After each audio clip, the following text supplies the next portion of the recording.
Hi everyone, welcome back to another video from Gameplay Classic. In this video, I'm going to show you how to download One Piece Treasure Cruise on your iOS device. So in order to do that, first of all, open up your App Store on your iOS device. Tap the search icon at the bottom left corner and in the search box at the top, type in One Piece Treasure Cruise and search.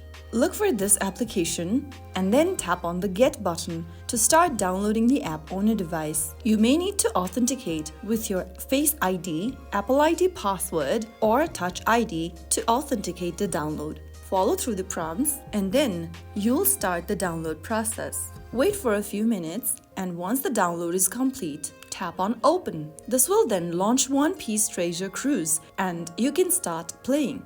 So that is how you easily download One Piece Treasure Cruise on your iOS device. If you found the video helpful, don't forget to give it a like, share and subscribe for more tutorials from us. I'll see you in the next video. Thank you for watching.